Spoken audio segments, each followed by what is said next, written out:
জীবনে এমন হাজার হাজার ঘটনা আছে যখন কথা আসে আমাদের সসম্মানের। যখন আমরা অন্যের খুশিতে খুবই খুশি হই, কিন্তু সামনের ব্যক্তি তখনও আমাদের সম্মানকে বুঝতে পারে না। নিজের সম্মানকে হারিয়ে ফেলা অনেক সময় আমাদের সামনে খুব কঠিন পরিস্থিতি তৈরি করে দেয়। নিজেকে কখনোই ততটা দুর্বল বানাবেন না যে কেউ এসে আপনার জীবন নিয়ে বা আপনার খুশিকে নিয়ে খেলা করবে। যেদিন আপনি নিজের সম্মানকে বুঝবেন, সেদিন থেকে এই পৃথিবী স্বয়ংক্রিয়ভাবে আপনাকে সম্মান করা শুরু করবে। নিজের চোখে নিজেকে ইগনোর করা লোকেদের কাছে সুযোগ তৈরি করে দেয় যে আপনি কোনো জিনিসের যোগ্যই নন। আপনার সাথে তো এমনই হওয়া উচিত। আজ আপনি এমন 4টি টিপস জানতে চলেছেন যার সাহায্যে আপনি সসম্মান অর্জন করতে পারবেন। এই 4টি টিপসকে ফলো করলে সামনের ব্যক্তি স্বয়ংক্রিয়ভাবে আপনাকে সম্মান করা শুরু করবে। আমি নিশ্চিত যে এই ভিডিওটি আপনাকে সসম্মানের মূল্যকেও শিখিয়ে দেবে। 1. নিজের আবেগকে নিয়ন্ত্রণ করুন। আপনাকে নিজের আবেগগুলিকে নিয়ন্ত্রণ করতে জানতেই হবে। অনেক সময় যখন আপনি দুঃখী হয়ে যান, তখন তাৎক্ষণিকভাবে হোয়াটসঅ্যাপ বা ফেসবুকে কোনো দুঃখের স্ট্যাটাস দিয়ে দেন এবং লোকেদেরকে জানিয়ে দেন যে আপনি খুব কষ্টে আছেন। অথবা অনেক সময় ভালোবাসায় বা বন্ধুত্বের ক্ষেত্রে আমরা এটা ভুলেই যাই যে সামনের ব্যক্তিটির কাছে আমাদের আদৌ কি কোনো মূল্য আছে কি নেই।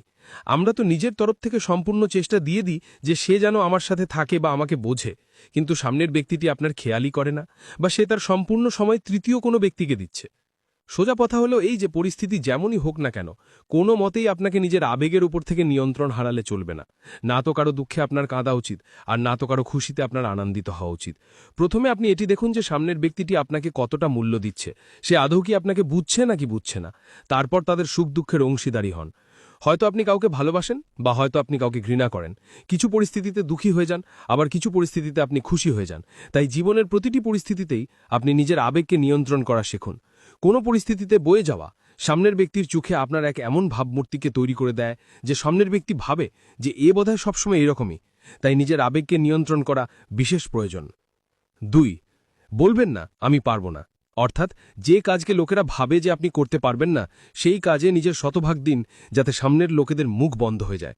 মূলত লোকেরা সেই কাজগুলিকেই অসম্ভব ভাবে যে কাজগুলিকে তারা করতে পারে না। যে সাঁতার জানে না তার কাছে সাঁতার কঠিন কাজ, যে রান্না করতে জানে না তার কাছে রান্না করা কঠিন কাজ। তো আপনি যে কাজকে করতে চান সেই কাজটির ব্যাপারে তাদের কাছে কখনোই আলোচনা করবেন না যাদের সেই কাজটির সাথে কোনো সম্পর্কই নেই। তারা এমনিতে তো আপনাকে কিছুই বলবে না, কিন্তু তারা আপনাকে এমন কথা বলবে যাতে আপনি সেই কাজ থেকে পথভ্রষ্ট হয়ে যান। এই পৃথিবীতে অসম্ভব বলে কোনো কাজ নেই। কোনো কাজকে কঠিন ততক্ষণ পর্যন্তই লাগে যতক্ষণ পর্যন্ত আপনি সেই কাজটিকে শুরু করবেন না। 3.